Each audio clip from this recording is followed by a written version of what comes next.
आइए आपको ले चलते हैं गुजरात के मोरावी, जहाँ पर ब्रिज टूटने से सैकड़ों लोग मरे और घायल। मोरबी में जो भीषण दुर्घटना हुई है उस पर लोगों का कहना है कि ये ऐसे कंपनी को ये कार्य दिया गया था जिससे इस पुल निर्माण में या पुल रख रखाव का कोई भी उसको एक्सपीरियंस नहीं था, लेकिन मोदी जी के दबाव में, मोदी जी के मित्र होने के कारण इस अजंता वाले को ये कार्य दिया गया और वह उसे टाइम भी दिया गया था कि 7 महीने के बाद इसे खोला जाएगा, लेकिन वह जल्दीबाजी में पैसे की हवस इतनी थी इस कंपनी को कि वह 2 महीने के ही रिपेयरिंग के बाद में इस कंपनी को, इस पुल को चालू कर दिया और जिसका नतीजा ये हुआ कि अचानक लोगों की भीड़ जुट गई और भीड़ के चलते वह पुल टूट करके नदी में गिर गया है और जिसमें 134 लोगों की जानें चल गई, जिसमें बच्चों की संख्या अधिक है और 100 से 150 लोग अभी भी घायल अवस्था में हैं। बतलाया तो यह भी जा रहा है कि ओरावा कंपनी ने डीएम को पत्र लिख करके चैलेंज किया था कि यदि आप हमें जल्द से जल्द एनओसी नहीं देते हैं तो मैं बिना एनओसी का ही यह पुल खोल दूंगा। आइए हम इस संबंध में आज़ादी से बात करते हैं। लोग बता रहे हैं कि उसको एनओसी नहीं लिया। यदि एनओसी नहीं लिया तो सरकार कैसे काम कर रही है? गुजरात दौरे के अंदर में इतना बड़ा ट्रेजेडी, इतना बड़ा दुर्घटना नहीं घटती, 134 लोगों की जान नहीं जाती। आप ऐसे व्यक्ति को ठेका क्यों दिए? एक घड़ी बनाने वाला, एक बल्ब बनाने वाला कैसे पुल का रखरखाव और काम को दिया है?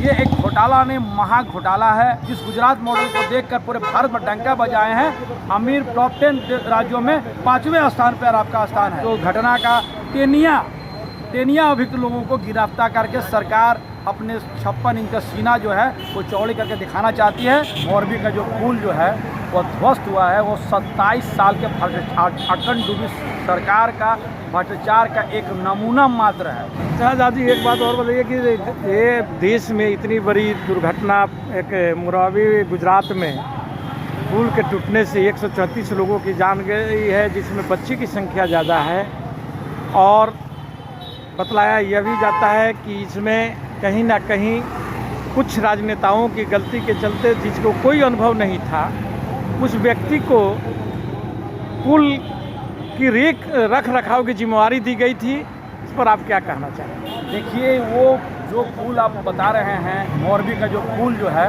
वो ध्वस्त हुआ है, वो 27 साल के अखंड डूबी सरकार का भ्रष्टाचार का एक नमूना मात्र है। जो अंग्रेजों के बनाया पुल को भी संरक्षित करने में वो लोग नाकामयाब हो गए। आपको दुख होगा कि नगर निगम के अंतर्गत आने वाला वो पुल को एक कंपनी अजंता को वो सौंपा गया। अजंता से वो एग्रीमेंट हुआ, 7 महीने तक वो पुल बंद रहा। 7 महीना के बाद आनन फानन में 5 दिन पहले उसको खोल दिया गया। लोग बता रहे हैं कि उसको एनओसी नहीं लिया। यदि एनओसी नहीं लिया तो सरकार कैसे काम कर रही है? आप इसे अंदाज़ा लगाया कि एक कंपनी को कुछ जब मिलता है तो वो लोग अपने मन से क्या क्या कर रहे हैं और सरकार सोए रहती है। जिस तरह से अभी चुनाव अनकरीब होने वाला है, वो चुनाव को देकर आनन फानन में माननीय चौकीदार साहब जो उद्घाटन का खेल खेल रहे हैं, उसकी बानगी है आज मोरबी। आज 134 से ज़्यादा लोग इससे जान गंवाए। इन लोगों के भ्रष्टाचारी का से डूबी हुए मारमाहत चीज़ को आज उन लोग बलि का भेंट चढ़े हुए। आप बताइए कि जो अजंता कंपनी और ओरेवा का जो नाम आ रहा है, अजंता दीवार घड़ी बनाने वाली एक कंपनी है, ओरेवा एक बल्ब बनाने वाली कंपनी है, जिसको कोई कंस्ट्रक्शन का, कोई काम का कोई तजुर्बा नहीं है, तो आप ऐसे व्यक्ति को ठेका क्यों दिए? एक घड़ी बनाने वाला, एक बल्ब बनाने वाला कैसे पुल का रखरखाव और काम को दिया है? ये एक घोटाला नहीं, महा घोटाला है। तो और इस तरह से जिसका नाम आ रहा है जयसुख भाई पटेल का, वो पाटीदार रत्न कहे जाते हैं, पाटीदारों का एक जाने माने चेहरा है। और इस वक्त में कयास ये लगाए जा रहे हैं कि वहाँ का मुख्यमंत्री भी पाटीदार समाज का है और इसीलिए ये फायर होने के बाद, ये फायर हुआ जिसमें जयसुख भाई पटेल का नाम तक अवैध नहीं है।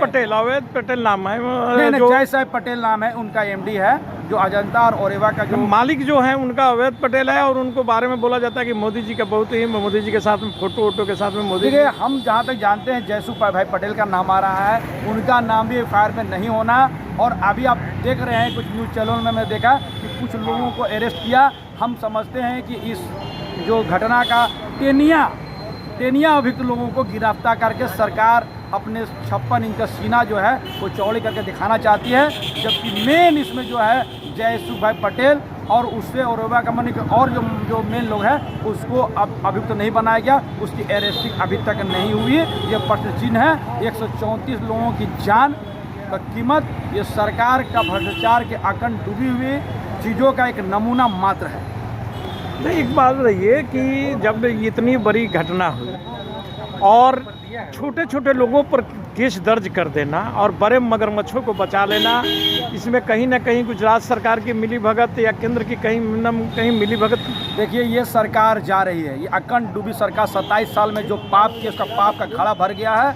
और आप देखिएगा जब ये सरकार बदलेगी तो भ्रष्टाचारी का और घोटालों का एक ऐसा खेप नज़र आवेगा कि आने वाली 5 साल सरकार को इन लोगों घोटाला का जांच करने में ही बीत जाएगा। आप बताइए ना भाई साहब, अमीर राज्यों का टॉप 10 में अगर देखा जाए तो गुजरात 5वें नंबर पर है, महाराष्ट्र पहले नंबर पर है, दूसरे है, तीसरे नंबर पे आप देखिए उत्तर प्रदेश है, चौथे में बंगाल है, दूसरे में तमिलनाडु है, आप 5वें नंबर पर है। आप जिस गुजरात मॉडल को देखकर पूरे भारत में डंका बजाए हैं, अमीर टॉप 10 राज्यों में 5वें स्थान पर आपका स्थान है। अब अंदाज लगा लीजिए वो राज्य कहां से कहां चला गया। एक विकसित राज्य को 27 साल के भ्रष्टाचार ने कहां से कहां पहुंचा दिया, उसकी बानगी। मोदी जी तो गुजरात मॉडल के ही नाम पर देश में आए थे, तो कहाँ है आपका, कहाँ है मॉडल? बताइए हमको मॉडल कहाँ है? क्यों टॉप 10 में फर्स्ट क्यों नहीं है आपका? अमीर राज्यों का टॉप 10 में प्रथम क्यों नहीं है? आप बता दीजिए हमको, कहाँ है आपका राज्य? आज मोदी जी को गुजरात जाना चाहिए था, लेकिन वो चुनाव के मद्देनजर रखते हुए राजस्थान के आदिवासी बहुल क्षेत्रों में जाकर के और भ्रमण कर रहे हैं, और वहाँ की ये मतलब क्या संदेश देना चाहते हैं? पश्चिम बंगाल में भी मथुआ समाज का है, तो लेकिन मथुआ पकड़ रहा था ये लोग, और वहाँ मथुआ समाज को साधने के लिए लोग बांग्लादेश में चले गए। मथुआ समाज के जो आराध्य देव है उनके पास चले गए। अब बोले कि मथुआ क्या हुआ? आराध्य देव का भी नहीं हुआ।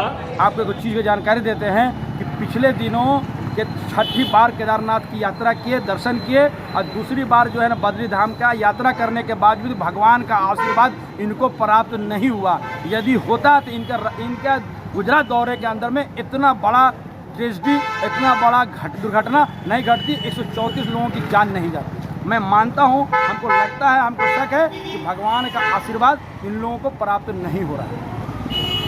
तो क्या अच्छा एक बात बताइए कि केजरीवाल जी जो नोट पर गणेश और लक्ष्मी का फोटो मांग रहे हैं, कहीं ये भाजपा का हिंदुत्व का मुद्दा तो ये छीनने के प्रयास नहीं है? देखिए, मुद्दा किसी का छीनने और लगाने की बात है, लेकिन आप 135-40 करोड़ जनता के बीच जाइए और ये सवाल करिए कि क्या आपको नोट में लक्ष्मी गणेश की मूर्ति चाहिए, तो आप कोई भी आदमी इसका विरोध करता हुआ नजर नहीं आएगा। अब रहा बात कि चुनाव तो पहले है, चुनाव को पहले सब लोग करते हैं। अब देखते हैं कि केजरीवाल सरकार जब का ये जो बात है वो कहाँ तक है, लेकिन मैं समझता हूँ कि यदि लक्ष्मी जी या गणेश जी का अगर तस्वीर लगता है महात्मा गांधी जी के साथ में, तो हम इसका स्वागत करते हैं, ये होनी चाहिए। फिर भाजपा तो मतलब हिंदुओं के बोलता है कि मैं सबसे बड़ा शुभचिंतक हूँ। देखिए, वो क्या कहता है उसके माने नहीं है। उनके लिए भगवान जो है एक वोट बैंक की राजनीति है, इसके अलावा कुछ नहीं। ये लोग का कथनी और करनी में बहुत कुछ का अंतर है। ये लोग सारा कुछ वोट के गणित को देखते हुए साधता है। अब ये जो है ना, इन लोगों का पाप का घड़ा भर चुका है। आने वाला समय पे जनता जागरूक हो, धीरे धीरे जिस तरह का परिवर्तन हो रहा है, आने वाला 2024 में परिवर्तन साफ दिखाई देगा।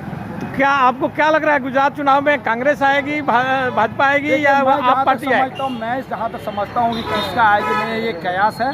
मेरा अपने राजनीतिक अनुमान और राजनीति का जो विश्लेषण है वो बतलाता है कि इस वक्त कांग्रेस पार्टी गुजरात में आपस लड़ाई में उलझी हुई है, जिसका नुकसान कांग्रेस पार्टी को हो रहा है।